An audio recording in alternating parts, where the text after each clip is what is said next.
The sound of grinding metal filled the air as the Panther tank's massive track skidded to a halt in the muddy field outside Kursk. Black smoke billowed from its engine compartment. Major Mikhail Koshkin wiped sweat from his brow as he peered through binoculars from his concealed position 200 meters away. It was July 18, 1943. The monstrous German machine that had terrorized Soviet tank crews for weeks sat immobilized, its crew frantically attempting repairs as artillery shells crashed around them. Within minutes, the Panther's crew abandoned their vehicle, fleeing westward through a hail of machine gun fire. "Now," Koshkin whispered to the special technical recovery team huddled nearby, "before they send in support to destroy it." The recovery operation that followed would uncover one of the most closely guarded secrets of the German war machine, a fatal flaw that would alter the course of tank warfare on the Eastern Front. What Soviet engineers discovered inside this mechanical beast would transform their approach to armored combat and save thousands of lives. The German Panther, feared for its seemingly impenetrable frontal armor and devastating firepower, harbored a critical weakness that no one outside the German High Command had yet recognized. No one in the Red Army's 3rd Mechanized Corps knew that one engineer's unauthorized investigation that evening would rewrite battlefield history, turning Germany's technological advantage into a strategic vulnerability that Soviet forces would exploit relentlessly in the coming months. The air was thick with the smell of diesel and burnt metal as Major Koshkin led his team toward the abandoned Panther. As shell fragments rained down around them, they approached the steel behemoth with a mixture of dread and anticipation. For months, these German tanks had seemed invincible, cutting through Soviet armored formations like a scythe through wheat. But now, one sat silent and vulnerable, ready to reveal its secrets. Standing before the massive sloped frontal armor of the Panther, Koshkin knew this moment could change everything. If they could extract the tank and transport it back to Soviet lines, the Red Army's engineers might finally understand how to defeat the machine that had come to symbolize German technological supremacy on the battlefield. What they would discover inside would prove far more valuable than anyone could have anticipated. Born into a farming family near Novgorod in 1906, Mikhail Koshkin had always possessed a natural affinity for machinery. As a child, he could repair farm equipment that baffled grown men. His father, a veteran of the Russo-Japanese War, encouraged his son's mechanical aptitude, saving every kopeck to buy him books on engineering. By his 16th birthday, Mikhail had built a working steam engine from discarded parts, impressing even the most skeptical villagers. When collectivization swept through the Russian countryside in the late 1920s, Koshkin's family faced difficult times. His father, resistant to joining the collective farm, was labeled a kulak and faced persecution. Young Mikhail, seeking to escape the shadow of his father's status, volunteered for industrial work in Leningrad. There, his mechanical abilities quickly caught the attention of his supervisors at the massive Kirov plant where Soviet tanks were being manufactured. Koshkin's career trajectory changed dramatically in 1934 when the plant director, impressed by his innovative solutions to production problems, recommended him for engineering training. By 1937, he had graduated from the Leningrad Polytechnic Institute with honors in mechanical engineering, specializing in armored vehicle design. His thesis on transmission systems for heavy-tracked vehicles earned him immediate placement in the Soviet Tank Design Bureau. The Nazi invasion of 1941 found Koshkin working as a junior engineer at the relocated Kirov plant in Chelyabinsk, deep in the Ural Mountains, safely beyond the reach of German bombers. The facility, nicknamed Tankograd, operated around the clock producing T-34 tanks for the desperate Soviet defense. Here, Koshkin distinguished himself by implementing modifications to the T-34's transmission system that improved reliability under combat conditions. His innovations earned him promotion and the attention of senior Soviet military officials. By early 1943, Koshkin had been assigned to a special technical intelligence unit tasked with evaluating captured German equipment. His expertise in transmission and drive systems made him particularly valuable for analyzing the mechanical vulnerabilities of enemy vehicles. When reports of a new German tank, the Panther, began filtering back from the front lines, Koshkin was among the engineers sent forward to investigate any captured specimens.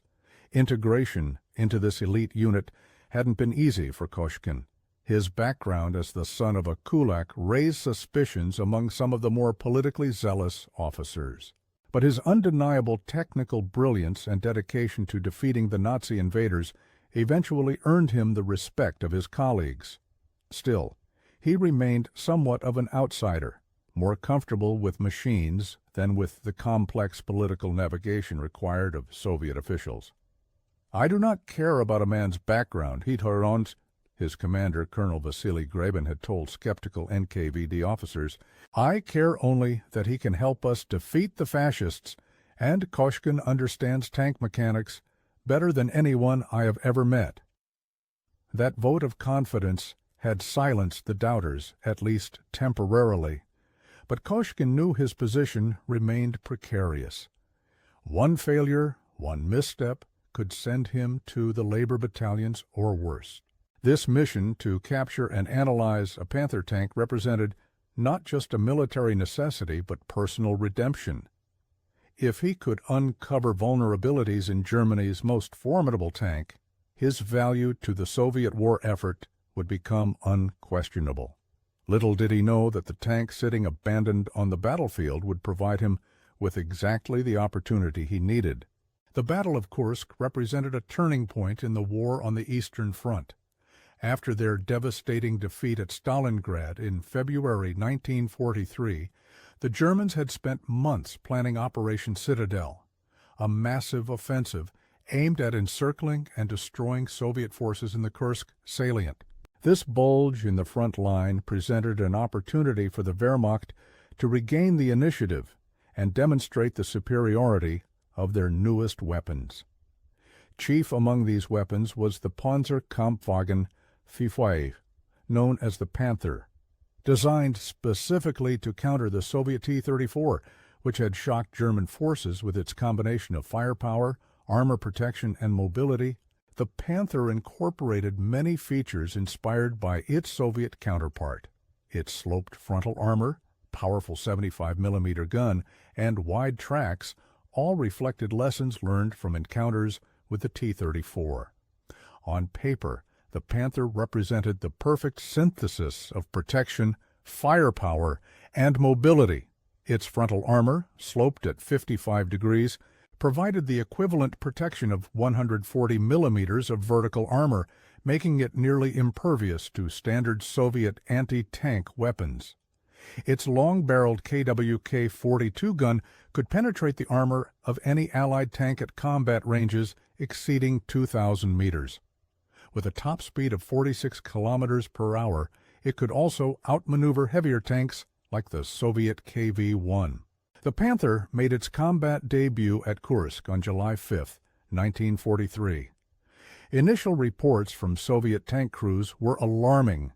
The standard 76mm gun mounted on the T-34 could not penetrate the Panther's frontal armor at typical combat ranges. Soviet anti-tank rifles and smaller caliber anti-tank guns proved similarly ineffective. Even when hit multiple times, Panthers continued to advance, their guns picking off Soviet tanks with devastating accuracy. It was like fighting a fortress that could shoot back, recalled Captain Nikolai Voroshilov of the 2nd Guards Tank Corps. Our shells bounced off them like tennis balls. We lost 8 T-34s to a single Panther near Prokhorovka before artillery finally knocked it out. The psychological impact of these encounters was profound. Soviet tank crews who had grown accustomed to the qualitative superiority of their T-34s over earlier German Panzer IIIs and IVs now faced a machine that outclassed them in nearly every aspect. Morale plummeted as losses mounted. In the first 3 days of the battle, Soviet forces lost over 400 tanks, many to the new Panthers and Tigers. Yet, amid this seemingly one-sided slaughter, observant Soviet officers began noting peculiarities. Despite their fearsome combat performance, the Panthers frequently broke down during extended operations. German recovery teams were observed working frantically to repair immobilized Panthers behind the front lines. Intelligence reports indicated that of the 200 Panthers deployed at Kursk, nearly half were out of action within days, not from enemy fire, but from mechanical failures. This pattern suggested a vulnerability, but its nature remained elusive. Soviet commanders desperately needed to understand the Panthers' weaknesses if they hoped to counter this new threat. The opportunity to examine an intact specimen became a top priority for Soviet technical intelligence. That opportunity arrived on July 18th when a Panther from the 2nd SS Panzer Division, Das Reich, became immobilized near the village of Novosolovka. The tank had been part of a counterattack against advancing Soviet forces when it suddenly lost power and ground to a halt. Under heavy artillery fire, the crew abandoned the vehicle rather than attempt repairs in the open. Major Koshkin's technical recovery team, positioned just behind the front lines for exactly such an opportunity, moved quickly to secure the prize. Despite the danger from continuing artillery fire and the risk of German counterattacks, they reached the stranded Panther within hours of its abandonment. What they would discover inside would change the course of the tank war on the Eastern Front. The July sun beat down mercilessly as Major Koshkin's team secured the area around the abandoned Panther. Artillery fire had shifted elsewhere, but the distant rumble of guns reminded everyone that they remained dangerously close to active fighting. Time was critical. German forces were known to destroy abandoned equipment rather than allow it to fall into enemy hands. Sergeants Baranov and Petrov, establish a defensive perimeter, Koshkin ordered. Lieutenant Zhukov, prepare the recovery vehicles. We need to move this tank back to our lines before nightfall. While his men set to work, Koshkin conducted a preliminary examination of the Panther. Its exterior showed minimal battle damage, a few dents from artillery fragments and bullet marks on the turret, but nothing that should have disabled it. This confirmed his suspicion that the tank had suffered some form of mechanical failure rather than combat damage. The crew abandoned a perfectly good tank, he muttered to his assistant, engineer Captain Dmitry Volkov. Something critical must have failed inside. Koshkin climbed onto the Panther's engine deck, noting the substantial thickness of its armor even in areas considered non-critical. The engineering was impressive, far more sophisticated than anything the Soviets were producing. Opening the engine compartment, he found the Maybach HL 230P30 gasoline engine, a powerful 12-cylinder power plant capable of producing 700 horsepower. "Look at this engineering, Dmitri," he said, pointing to the engine's components. "Precision manufacturing, high-quality materials. No wonder they're outproducing us in quality, if not quantity." But it wasn't the engine that had failed. Despite a careful examination, Koshkin could find no obvious damage or malfunction in the power plant. Whatever had immobilized the tank lay elsewhere. With the recovery vehicles now in position, Koshkin gave orders to tow the Panther back to Soviet lines. Using 2 T-34 recovery tanks equipped with powerful winches, they began the laborious process of moving the 50-ton behemoth across the battlefield. The operation took hours, with frequent stops to adjust the towing apparatus and navigate difficult terrain. By nightfall, they had reached a forward Soviet repair depot 15 kilometers behind the lines. Here, surrounded by the hulks of damaged T-34s awaiting repair, Koshkin's team could work without fear of enemy interference. Floodlights were set up, and engineers began a systematic examination of the captured tank. Working through the night, they documented every aspect of the Panther's design, its armor thickness and angles, the specifications of its main gun, the layout of its crew compartment, and most importantly, its drivetrain components. It was here, in the front hull of the tank, that Koshkin made his crucial discovery. "Come look at this," he called to Volkov, who was measuring the thickness of the turret armor. "I think I've found our answer." Kneeling beside the Panther's transmission housing, Koshkin pointed to the final drive, the component that transfers power from the transmission to the drive sprockets that move the tank's tracks. Unlike the rest of the Panther, which exhibited exemplary German engineering, the final drive appeared surprisingly crude. "They've used simple spur gears instead of a planetary system," Koshkin explained, his voice rising with excitement. "It's a shortcut, a major one. These gears can't handle the torque from that massive engine, especially during turning maneuvers." Volkov frowned. Why would they make such a basic design error? The Germans are usually meticulous about mechanical engineering. Koshkin stood up, wiping grease from his hands. It wasn't an error, it was a compromise. They rushed this tank into production without adequate testing. Look at the manufacturing marks. This is a simplified design meant for rapid production. They sacrificed reliability for speed of deployment. Further examination confirmed Koshkin's assessment. The Panther's final drive used a double spur gear reduction system that was inherently weaker than the planetary gear systems used in other tanks. Under the enormous stress of the Panther's weight and engine power, these gears were prone to rapid wear and catastrophic failure. Even more revealing was the discovery of metal fragments in the transmission fluid, evidence that the gears had already begun to deteriorate before the tank was abandoned. Koshkin estimated that the final drive had a service life of no more than 150 kilometers under combat conditions, a fraction of the operational range of a T-34. "This is their Achilles heel," Koshkin declared.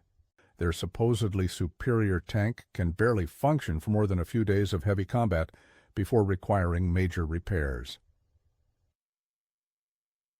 As dawn broke over the repair depot, Koshkin compiled his findings into a preliminary report. The implications were clear. The Panther, for all its fearsome combat capabilities, suffered from a critical vulnerability that could be exploited. Soviet forces couldn't match the Panther head-to-head in firepower or frontal protection, but they could outlast it through superior reliability and tactical maneuvers that stressed its weak drivetrain. What had begun as a desperate attempt to understand an enemy weapon had revealed a strategic opportunity that would reshape Soviet tank tactics for the remainder of the war. Within days of Major Koshkin's discovery, his preliminary findings were transmitted to Stavka, the Soviet High Command. The report landed on the desk of Marshal Georgy Zhukov, who immediately recognized its significance. If the Germans' new supertank had such a critical weakness, Soviet forces could adapt their tactics to exploit it.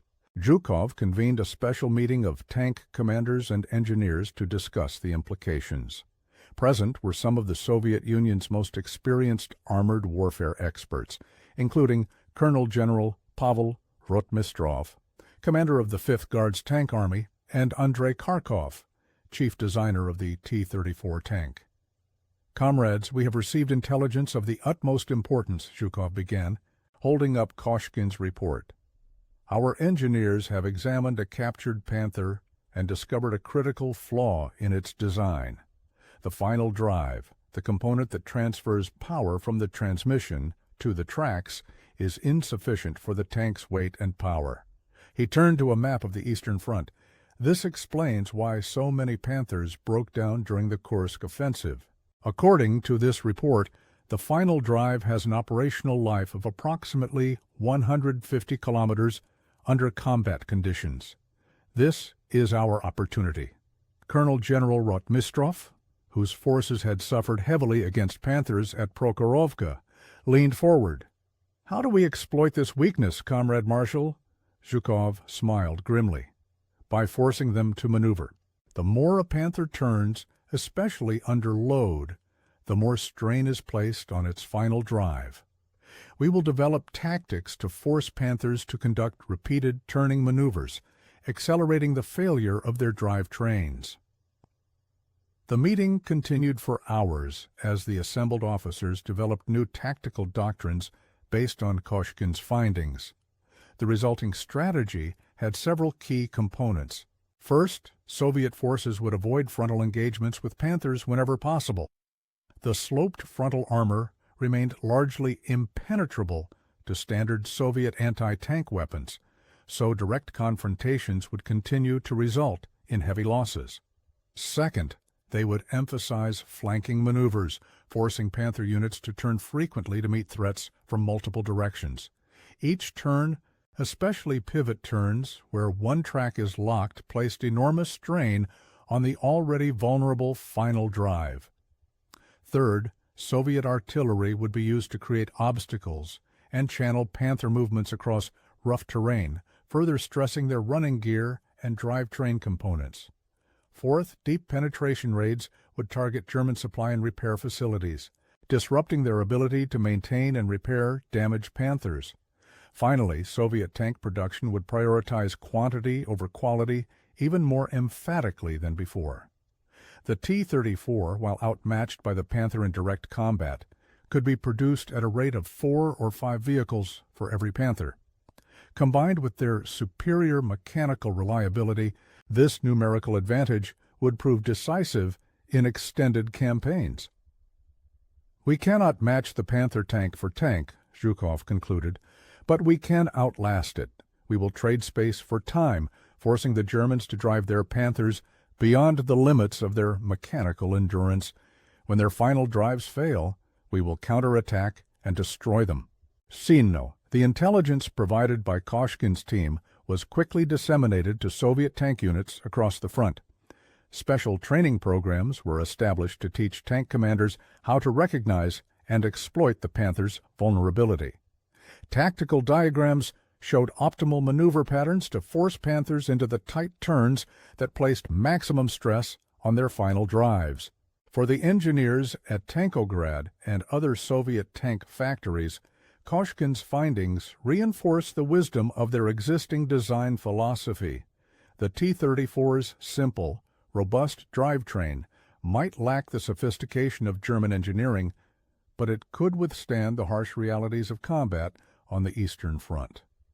Production schedules were accelerated, with factories working around the clock to maintain the numerical superiority that would now prove even more decisive.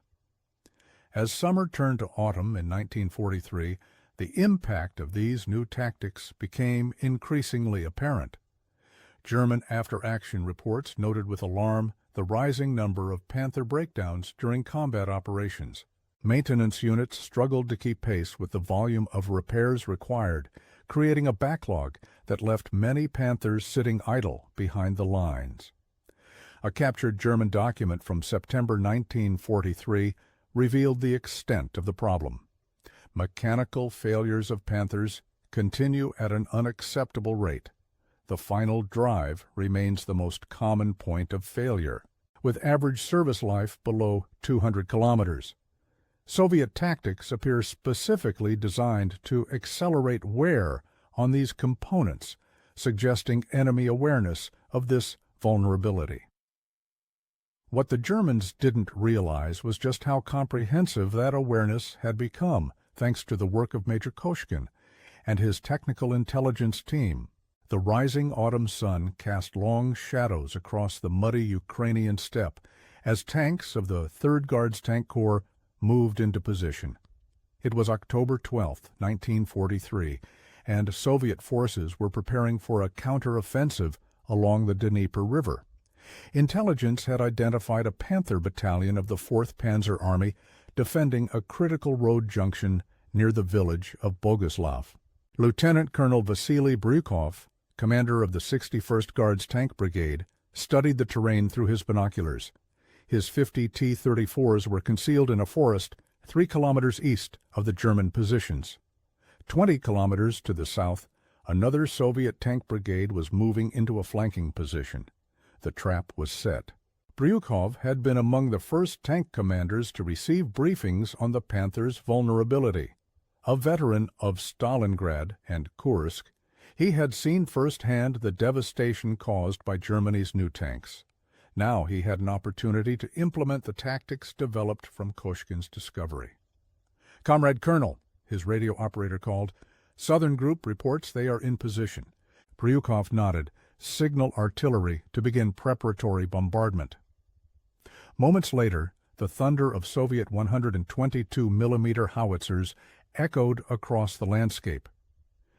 Shells crashed down around the German positions, carefully avoiding direct hits on the Panthers themselves. The objective wasn't to destroy the German tanks, but to force them to move, to react to the threat by repositioning and maneuvering exactly as the new Soviet doctrine anticipated. German radio traffic, intercepted by Soviet signal intelligence, indicated confusion and alarm. The Panther commander, unaware that he was being manipulated, ordered his tanks to pull back to secondary positions 2 kilometers west. This required traversing a series of ravines and streams, difficult terrain, that would stress the tank's drivetrains. After 30 minutes of artillery fire, Bryukov gave the order for the Southern Tank Group to attack. 40 T-34s emerged from concealment, charging toward the German flank with guns blazing. The Panthers, caught in mid-repositioning, were forced to turn abruptly to meet this new threat. "Now," Bryukov ordered into his radio, "all units advance." The main body of Soviet tanks surged forward from the forest, creating a second axis of attack. The German Panthers, already stressed from their earlier maneuvers, now had to pivot again to respond to this new threat. The sound of their straining engines carried across the battlefield as they executed the tight turns that placed maximum pressure on their vulnerable final drives. What followed was a masterclass in the new Soviet tactics. Rather than engaging the Panthers head-on, the T-34s maintained their distance, firing from the limit of their range and constantly shifting position. Each time the Soviet tanks repositioned, the Panthers were forced to turn and follow, their final drives absorbing punishment with every maneuver. After 3 hours of this deadly dance, the first Panther broke down, its final drive failing catastrophically. Within the next hour, 3 more suffered similar fates. With their formation compromised and Soviet forces continuing to pressure them from multiple directions, the German commander ordered a withdrawal. As the Panthers retreated, 1 more suffered a final drive failure and had to be abandoned. Its crew barely escaped before Soviet tanks closed in. By day's end, the road junction was in Soviet hands, and 5 Panthers had been lost. Only 1 to direct combat damage, the others to mechanical failures induced by Soviet maneuver tactics. Bryukov's after-action report emphasized the effectiveness of the new approach. Enemy Panthers responded as anticipated to multi-directional pressure. Repeated turning maneuvers under combat conditions resulted in multiple mechanical failures, confirming the accuracy of intelligence regarding final drive vulnerabilities. Similar scenes played out across the Eastern Front throughout the autumn and winter of 1943 to 44. Soviet forces refined their tactics, becoming increasingly adept at manipulating Panther movements to induce mechanical failures. German maintenance records from this period show a steady increase in drivetrain-related breakdowns, with final drive failures accounting for over 60% of Panther losses in some units. The Germans, recognizing the problem, attempted to strengthen the Panther's final drive in later production models. The Ausflug variant, introduced in spring 1944, featured improved gear metallurgy and stronger housings. But these modifications came too late to reverse the strategic impact of the original design flaw. By then, Soviet forces had mastered the art of exploiting the Panther's weakness, and German industry couldn't produce replacement parts quickly enough to keep pace with failures. What had begun with Major Koshkin's examination of an abandoned tank had evolved into a comprehensive doctrine that systematically neutralized one of Germany's most fearsome weapons. The intelligence he provided didn't just save Soviet lives, it helped turn the tide of the tank war on the Eastern Front. Major Mikhail Koshkin stood before a table covered with components from a disassembled Panther final drive. It was February 1944, and he was delivering a lecture to students at the Kubinka Tank Technical School outside Moscow. Among his audience were tank designers, maintenance officers, and combat commanders, all eager to learn from the man who had uncovered the Panther's critical weakness. This is the double spur gear reduction system used in the Panther's final drive, Koshkin explained, holding up a damaged gear. Notice the pattern of wear on the teeth. This indicates excessive torque loading, particularly during turning maneuvers.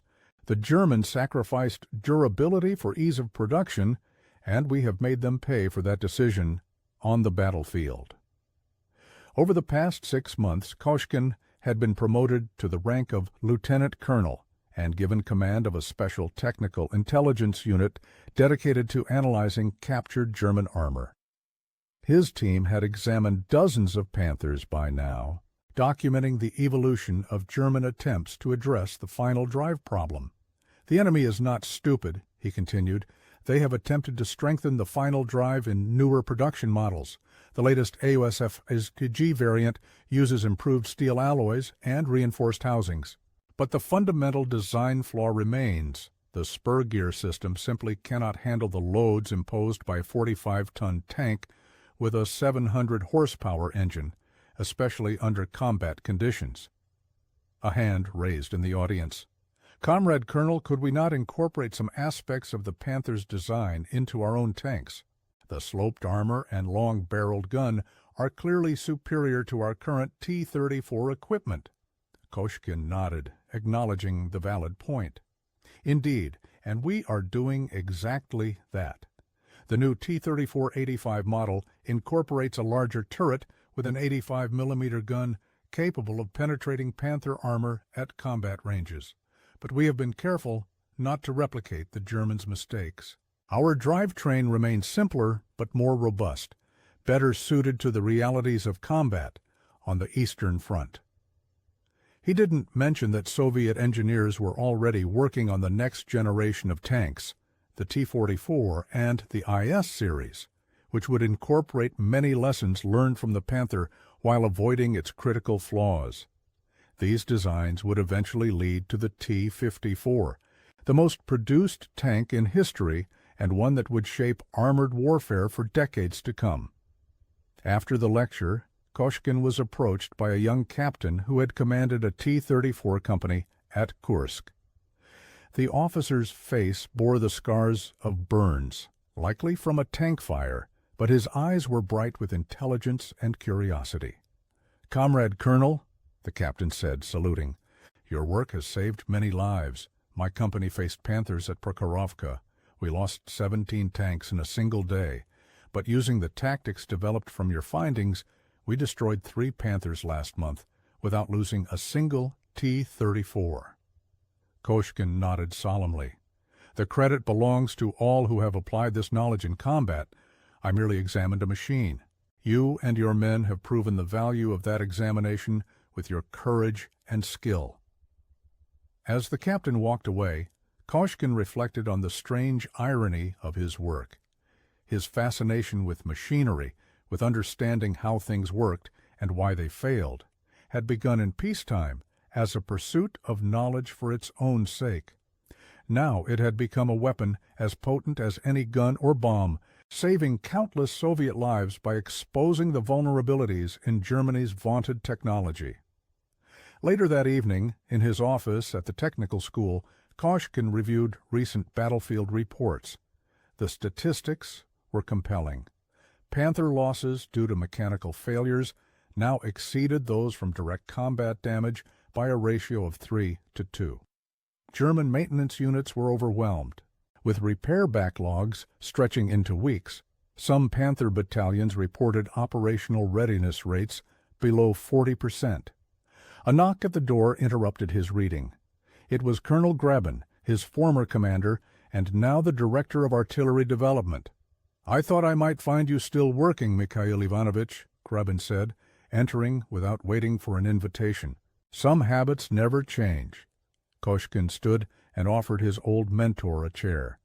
"Just reviewing the latest reports from the front. Our tactics continue to prove effective against the Panthers." Grabin nodded, placing a folder on the desk. "That's partly why I'm here. Stavka has received intelligence that the Germans are developing yet another new tank, heavier than the Tiger, with armor that may be impervious even to our largest anti-tank guns." "The King Tiger," Koshkin said. "We've heard rumors. Some are calling it the Tiger II." "Yes? And they want you to lead the team that will examine the first one we capture." Grabin opened the folder, revealing orders bearing the signature of Marshal Zhukov himself. "Your success with the Panther has not gone unnoticed at the highest levels, Mikhail Ivanovich." Koshkin scanned the orders, a mix of pride and trepidation washing over him. The responsibility was enormous, but so was the opportunity to once again provide his country with critical intelligence. "I'll need to select my team carefully," he said, already thinking of the specialists he would require, "and will need to be closer to the front, wherever these new tanks are deployed." Grabin smiled. "I thought you might say that. Transport is being arranged to take you to Kiev next week. From there, you'll establish a forward technical intelligence base to support the upcoming offensives into Poland and Romania." After Grabin left, Koshkin returned to the reports on his desk, but his mind was already racing ahead to the challenges of analyzing an even more formidable German tank. If the King Tiger followed the pattern of its predecessors, it would present a fearsome combination of firepower and protection. But it would also inevitably harbor weaknesses, perhaps in its drivetrain, perhaps elsewhere that could be exploited by Soviet forces. The task ahead would be dangerous, requiring his team to operate close to the front lines, sometimes under fire. But the knowledge they gained could save thousands of lives and help bring a swifter end to the war that had already claimed so many. Outside his window, snow fell gently on the tanks parked in the school's demonstration area. Among them stood a captured Panther, its once fearsome profile now reduced to that of a museum piece, a monument to German engineering excellence, undermined by the pressures of wartime production and the relentless scrutiny of Soviet technical intelligence. In that moment, Koshkin understood that the war would ultimately be won not just by the courage of soldiers or the volume of industrial production, but also by the quiet work of engineers and analysts who exposed the vulnerabilities in enemy weapons. In the complex equation of modern mechanized warfare, knowledge had become as powerful as any tank or gun. The ultimate irony of the Panther's story was not lost on historians who studied the tank war on the Eastern Front after the conflict ended. The very features that made the Panther formidable in combat, its heavy armor, powerful engine, and high-velocity gun, had contributed directly to its critical vulnerability. The weight of the tank, combined with the torque produced by its powerful engine, placed extraordinary stress on a final drive that had been simplified for rapid production. German engineers had recognized this problem during development, but under intense pressure from Hitler to deploy the tank quickly, they had accepted the compromise. The initial plan called for only a limited production run of 250 Panthers, enough to make a strategic difference in a single offensive. In that context, the limited service life of the final drive seemed acceptable. But as the war continued and Panthers became a standard component of German armored formations, this temporary expedient became a critical liability. By spring 1944, the Germans were well aware of the final drive problem and had implemented multiple design changes to address it. Improved metallurgy, stronger housing bolts, and modified gear profiles all helped extend the component's service life. But these incremental improvements couldn't overcome the fundamental design flaw without a complete drivetrain redesign, something German industry, under increasing pressure from Allied bombing, lacked the capacity to implement. Soviet forces, meanwhile, continued to refine their tactics for exploiting this vulnerability. Tank commanders received detailed training on maneuvers specifically designed to induce Panther breakdowns. Artillery units coordinated their fire to channel Panther movements across terrain that maximized stress on their drivetrains. Even infantry anti-tank teams were taught to position themselves to force Panthers into tight turns rather than straight-line approaches. The cumulative effect was devastating. By mid-1944, German maintenance records indicated that for every Panther lost to enemy action, 3 were being evacuated for drivetrain repairs. Many never returned to service as repair backlogs stretched into months, and replacement parts became increasingly scarce. As Soviet forces pushed westward into Poland, Romania, and eventually Germany itself, they captured increasing numbers of Panthers abandoned by their crews after mechanical breakdowns. These vehicles were systematically examined by technical intelligence teams like Kursk's, providing ongoing insights into German attempts to address the final drive problem. This information allowed Soviet tactics to evolve in parallel with German engineering changes, maintaining the advantage gained from the original discovery. The final vindication of Kursk's work came in early 1945 as Soviet forces closed in on Berlin. German armored units, now critically short of fuel and spare parts, were losing Panthers to mechanical breakdowns at rates exceeding 70%. Many were abandoned after traveling less than 100 kilometers from their assembly plants. A captured German tank officer, interrogated after the fall of Frankfurt an der Oder in April 1945, provided the ultimate confirmation of the effectiveness of Soviet tactics.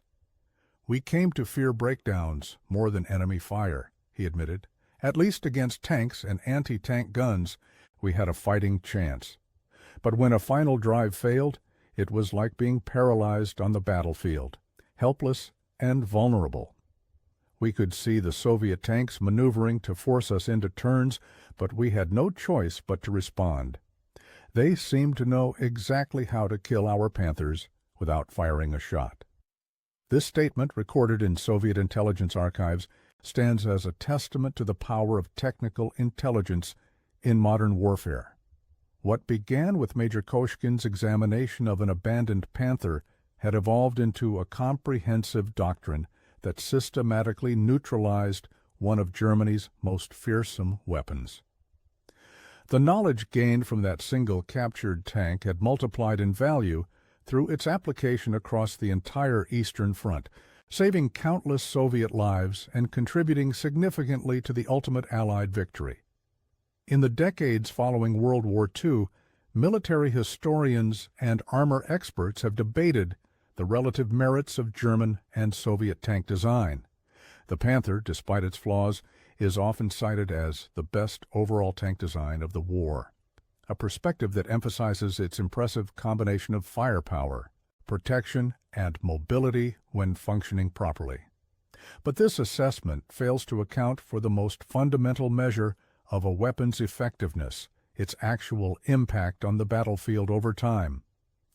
A tank that cannot move due to mechanical failure, no matter how formidable its theoretical capabilities, is simply an armored pillbox, vulnerable to infantry attack and unable to fulfill its primary role in mobile warfare.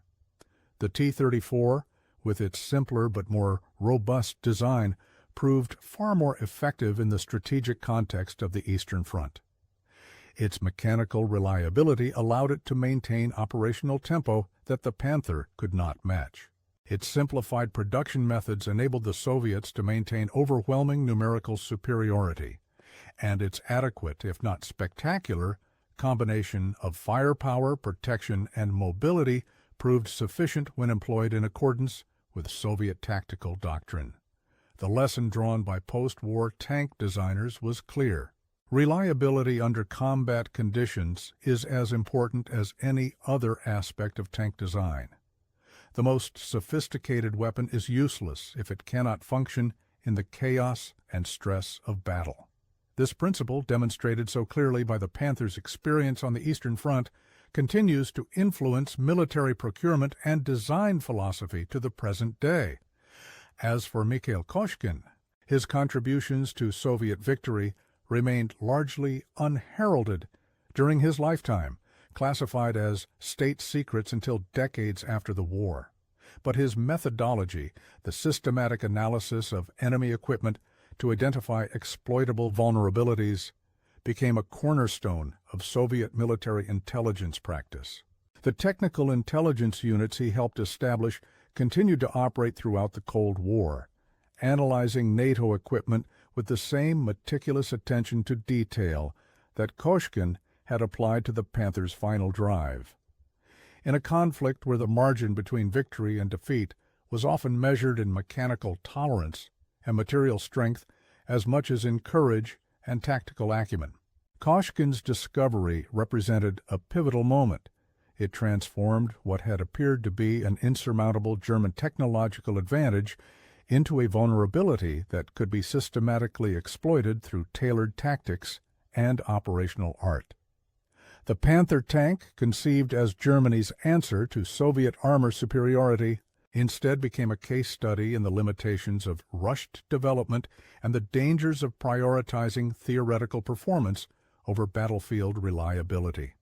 And in the hands of Soviet technical intelligence, it became something even more valuable, a key that unlocked the path to victory in the largest tank battles in human history. Would you, faced with the pressure of wartime necessity, have made the same decision as the German engineers who accepted a flawed final drive design to expedite Panther production? Or would you have insisted on resolving such a fundamental weakness, even if it meant delays in deploying a crucial weapon system? The answer reveals much about how we balance immediate needs against long-term effectiveness in both war and peace. Share this story so others remember what courage and ingenuity really mean, and how sometimes the greatest victories come not from superior force, but from understanding the hidden weaknesses that lie beneath even the most formidable exterior.